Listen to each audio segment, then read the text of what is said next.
Muthoot M George excellence അവാർഡുകൾക്ക് കീഴിൽ 1 കോടി രൂപയുടെ സ്കോളർഷിപ്പുകൾ പ്രഖ്യാപിച്ച മുത്തൂറ്റ് ഫിനാൻസ്. രാജ്യത്തുടനീളം 10,000-ലേറെ സ്കൂൾ വിദ്യാർത്ഥികൾക്ക് പ്രയോജനം ലഭിച്ച മുത്തൂറ്റ് എം ജോർജ് എക്സലൻസ് അവാർഡുകളുടെ 15ാം വാർഷികം ആഘോഷിക്കുകയാണ് ഗ്രൂപ്പ്. ഇന്ത്യയിലെ 788 ജില്ലകളിലുമുള്ള 8-9 ക്ലാസുകളിലെ തിരഞ്ഞെടുക്കപ്പെട്ട പ്രതിഭാധനരായ സ്കൂൾ വിദ്യാർത്ഥികൾക്കാണ് 2026-ൽ 1 കോടി രൂപയുടെ സ്കോളർഷിപ്പുകൾ മുത്തൂറ്റ് ഫിനാൻസ് ലിമിറ്റഡ് പ്രഖ്യാപിച്ചത്. മുത്തൂറ്റ് ഫിനാൻസ് ഈ വർഷം 1400-ലധികം വിദ്യാർത്ഥികൾക്ക് 43 ലക്ഷം രൂപയുടെ സ്കോളർഷിപ്പ് നൽകിയിട്ടുണ്ട്. എറണാകുളത്തെ മുത്തൂറ്റ് ഹെഡ് ഓഫീസിൽ നടന്ന എക്സലൻസ് അവാർഡ് വിതരണ ചടങ്ങ് മന്ത്രി ആർ ബിന്ദു ഉദ്ഘാടനം ചെയ്തു. എക്സലൻസ് അവാർഡുകൾ മന്ത്രി വിതരണം ചെയ്തു.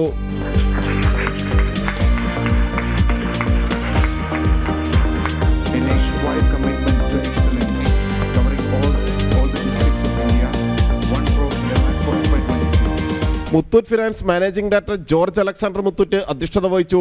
KN Unnikrishnan MLA, skyline builders ചെയർമാനും മാനേജിംഗ് ഡയറക്ടറുമായ KV അബ്ദുൽ അസീസ് എന്നിവർ ചടങ്ങിൽ പങ്കെടുത്തു. മുത്തൂറ്റ് ഫിനാൻസ് കോർപ്പറേറ്റ് കമ്മ്യൂണിക്കേഷൻ മേധാവി രോഹിത് രാജ് മുഖ്യപ്രഭാഷണം നടത്തി. മുത്തൂറ്റ് ഫിനാൻസ് എക്സിക്യൂട്ടീവ് ഡയറക്ടറും COOയുമായ KR Bijimon, Ernakulam regional manager Vinod, Muthoot finance CSR AM Jansen Varghese എന്നിവർ പങ്കെടുത്തു. ജനം, കൊച്ചി.